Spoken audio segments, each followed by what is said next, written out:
Para algumas animações, só os keyframes não vão ser o suficiente.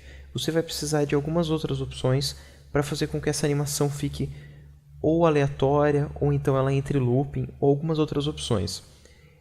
Nessa videoaula, eu vou explicar aqui duas dessas principais propriedades, que é o aleatório e o looping. Nessa composição, então, eu voltei aqui com a composição das frutas e da mosca, e eu tenho a mosca navegando pela tela. Se eu quisesse fazer com que a rotação dela ficasse vibrando, como se fosse uma mosca de verdade, que fica oscilando aqui o posicionamento dela, eu poderia pegar a propriedade de rotação e ir animando ela. Para cada novo frame mudar a posição dela. Só que dá muito trabalho você ter que pegar e ficar animando durante toda a tua timeline, frame por frame, a rotação do teu layer. E daí se algum cliente pedisse alteração, você tem muito trabalho depois fazendo as alterações frame a frame da tua animação. Então o que você pode fazer é usar uma expressão chamada wiggle. O que eu quero dizer com expressão é programação. Eu vou pegar aqui no keyframe, em vez de usar o keyframe, eu vou usar uma programação para determinar a rotação do objeto. Então eu vou selecionar aqui a opção rotação e eu tenho duas coisas que eu posso fazer. Ou eu dou um alt clique no relógio, ou eu venho na aba Animation e escolho aqui a opção adicionar expressão. Eu prefiro, acho mais rápido, vir aqui direto e dar um alt clique. Automaticamente ele vai abrir aqui a caixa de expressão. E a expressão que eu quero usar é wiggle. E daí eu abro parênteses e eu tenho que inserir dois parâmetros. O primeiro parâmetro é a frequência no qual ele vai oscilar. Então, quantas vezes por segundo você quer que a rotação altere? Então, eu vou colocar aqui que ele altere 6 vezes por segundo. Para se inserir o segundo parâmetro, eu vou ter que dividir os dois parâmetros usando uma vírgula. É uma vírgula, não um ponto. Ponto é uma caixa decimal. Se eu quisesse, por exemplo, que ele mudasse de valor uma vez a cada 2 segundos, eu colocaria o valor 0,5. Então, como é metade de um segundo, a cada 2 segundos ele muda de valor. O que eu quero fazer aqui não é isso, então não é ponto. O que eu quero é inserir um novo parâmetro. Então, eu vou adicionar aqui a vírgula. E para o outro parâmetro é a amplitude no qual ele faz a alteração. Então, eu vou colocar aqui o valor 30. Então, ele vai 6 vezes por segundo mudar aqui entre menos 30 graus e mais 30 graus da posição atual. E daí eu fecho a parênteses. Quando eu der um play agora com a tecla 0, eu consigo ver que a mosca vai mudando de posição conforme ele vai voando.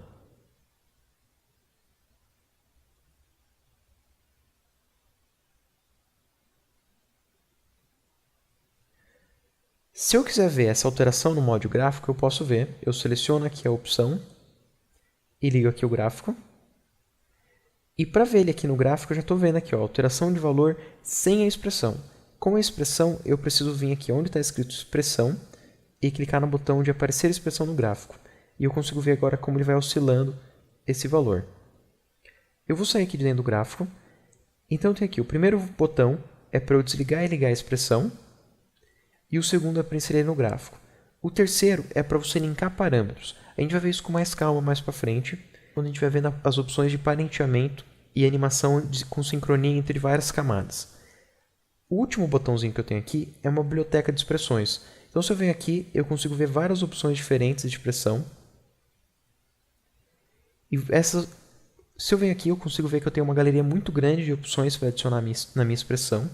E se eu vir aqui em propriedade, eu tenho uma das principais, que é o wiggle, que a gente acabou de usar. E logo abaixo aqui as opções de loop. Aqui na categoria wiggle, lembra que eu falei que a gente tinha que inserir dois valores? Um é frequência, quantas vezes por segundo, o segundo é amplitude. Os demais valores que ele indica aqui, ele já tem um sinal de igual, então eles já estão mapeados para os valores que ele vai usar. Então os únicos dois que você precisava inserir era frequência e amplitude. Na verdade, eu achei que a animação ela não ficou muito interessante, ela não está balançando rápido o suficiente. Então eu só vim aqui na frequência e eu vou mudar aqui de 6 para 15. E vou apertar a tecla 0.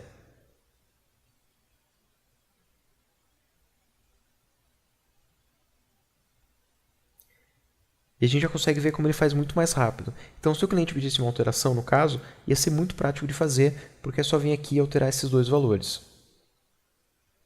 Nesse outro caso agora, o que eu quero fazer é com que essa bolinha ela bata no chão e suba e volte várias vezes em looping, sem ter que ficar criando aqui vários keyframes. também por questão de alteração. Caso o cliente não queira mais que ele esteja tão alto, ele fosse estar mais baixo, ou fosse mais alto ainda, eu ia ter depois que ter que trocar em todas as vezes que eu fiz os keyframes. Então, em vez de ter que fazer várias vezes o keyframe, depois ter que alterar em todas elas, eu posso manter aqui 2 keyframes, dou um alt-clique no reloginho. Dessa vez, em vez de escrever looping, eu vou vir na biblioteca, vim em propriedades, eu tenho 4 opções aqui. Looping in, então vai ser um looping a partir da entrada, então seria desse keyframe para trás. E eu tenho a opção looping out, esse é a partir da saída, então desse keyframe para frente. Aqui em looping out eu tenho 2 opções, o tipo de ciclo que ele vai fazer e o número de keyframes. Esse número de keyframes a princípio vem como 0, então ele vai valer para todos eles, 0 é neutro, quer dizer que todos os keyframes ele vai fazer loop, independente de quantos keyframes você tiver na timeline. Se você quisesse um looping só entre os 2 últimos keyframes, daí você trocar esse valor de 0 para 2. Nesses últimos 2 que eu tenho aqui, looping in também é a partir do início, só que dessa vez, em vez de ser um número de keyframes, você diz um valor em tempo. E a mesma coisa vale para o looping out. Então o que eu preciso nesse caso aqui é o looping out normal, que é por keyframe, vou deixar o valor 0, só que esse ciclo eu vou ter que trocar. Por hora eu vou deixar como está, e vou clicar em 0 para vocês verem como fica. A bolinha vem e ela faz um looping dela vindo, mas ela não vem e volta, porque eu só tenho 2 keyframes. Então eu tenho 2 opções. Inserir um keyframe dela voltando, que seria prático, eu poderia vir aqui em 2 segundos, copiar esse keyframe, Ctrl C e Ctrl V. Agora a bolinha vai, bate e volta.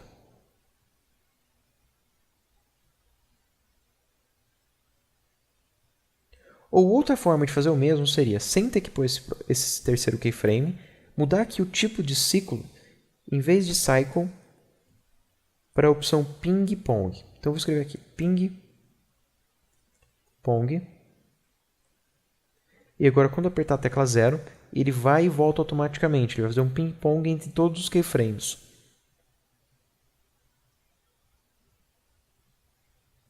Voltando na primeira composição, eu vou mostrar agora para que serve esse pink whip, ensinando já um truque para você poder alterar a forma do eagle. Então imagine assim, por hora eu vou selecionar a camada, vou clicar na tecla E, e por hora eu tenho a mosquinha vindo de um lado até o outro. Então conforme ela está voando, ela vai balançando. Então se eu quisesse, por exemplo, que ela viesse no tempo 0 até 5 segundos, daqui até a última maçã. Então eu vou puxar o keyframe para cá. E aí a partir de 5 segundos ela vai ficar parada. Como ela está parada, eu queria que também parasse a rotação. Para parar a rotação, eu ia ter que mudar aqui o valor total da amplitude para 0 ou a frequência também para 0. Um dos dois eu ia ter que neutralizar. Para eu fazer isso, uma forma mais prática de fazer é linkar esse valor aqui para uma outra função. Essa função, que eu vou usar nesse caso, vai ser a opção Slider. Slider é um plugin, só que é um plugin que não tem efeito. Se você jogar na tua camada, você vai ver que ele vai aparecer ali em cima no painel Effects Control, e a única coisa que ele tem aqui é um valor numérico. E por mais que eu altere esse valor numérico, ele não tem nenhum efeito. Então eu vou mudar o valor numérico para 0, e eu vou vir aqui embaixo, na caixa de expressão, dar um clique para alterar ela, e aqui o valor 30 eu vou selecionar, e em vez de 30, eu vou trazer aqui ó, o PicWimp, que é essa cobrinha, e eu vou linkar aqui com o valor de slider. Assim que eu linkei com o slider, ele vai dizer o seguinte, eu tenho 15, vírgula, o efeito slider, a opção slider do efeito slider. Se eu clicar agora fora para validar, o que vai acontecer é que ele não vai estar mais animado. Ó. Ele não está mais rotacionando, porque o valor do meu slider é 0. Então eu vou fazer o seguinte, eu vou vir até aqui, vou criar um keyframe, indicando que aqui ele vai estar em 0. Vou voltar aqui um pouco, coisa de alguns frames, então vou voltar aqui 1, 2, 3 frames. E vou mudar aqui para 30. Agora, quando eu der play, até ele chegar no valor 30, ele está animado. E de 30 até 0, ele vai diminuindo a frequência, vai diminuindo a amplitude até parar.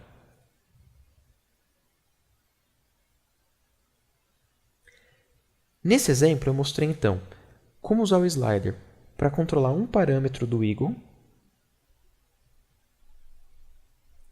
E mostrei também 2 opções de programação simples, a wiggle e a looping. A wiggle, nesse exemplo, eu coloquei na opção de rotação, mas a wiggle eu posso aplicar em qualquer parâmetro, assim como o looping. Então eu poderia fazer aqui um looping na rotação, como poderia fazer um wiggle na posição de um objeto, ou em qualquer outra opção, tanto de objetos quanto de efeitos. Esses efeitos são para animação, eles não são para um parâmetro específico, eles são livres de parâmetro. Qualquer lugar que você quiser aplicar, é só dar um alt-clique no relógio e inserir as informações que você precisa. Se você quiser saber mais a fundo sobre programação, eu recomendo muito o livro After Effects Expressions. Ele é um livro bem completo sobre expressão, só vai falar sobre expressão. No caso, as expressões do After Effects é em JavaScript, só que é um JavaScript personalizado para o After Effects. Então esse livro vai dar várias dicas e truques para você dominar um pouco melhor essas opções de expressão para agilizar muitas das opções de animação no After Effects.